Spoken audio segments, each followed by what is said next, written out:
days I don't need my fake tan to look amazing. I just need it to look decent. And this is my decent self-tan routine. Starts with a shower. Turn that off and like actually show you what I'm using. Athena Club razor, little exfoliation mitt, and preferably like a scrub or body wash that doesn't have like a lot of like thick moisturizers in it because that will mess with the self-tan. Now we can begin.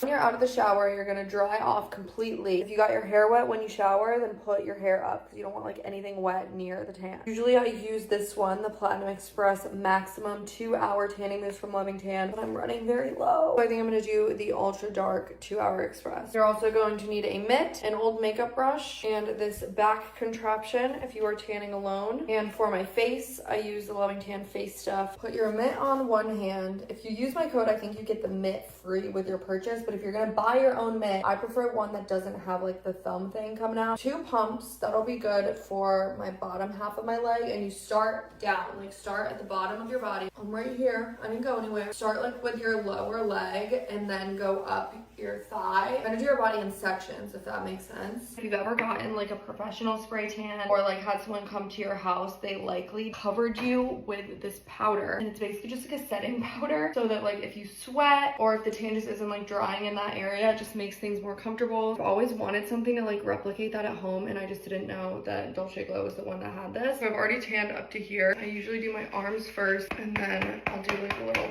blot like you would with like a beauty blender or something. And this is when I start doing like contortionist moves. Now this is the hard part, but let me show you my contraption. It's literally just like a giant strap version of the mitt. Do a dollop in the center, and then you literally floss your back. And then with my makeup brush, I'll go like this and try and just like blend it all together while it's still wet. I like to use a brush for my chest. I found that it just like looks better than the mitt. And I take this mousse all the way up to my chin, and then I use the face stuff on my actual face. And last but not least, some of that powder. And just like that, I'm ready to marinate for like 2, maybe 3 hours.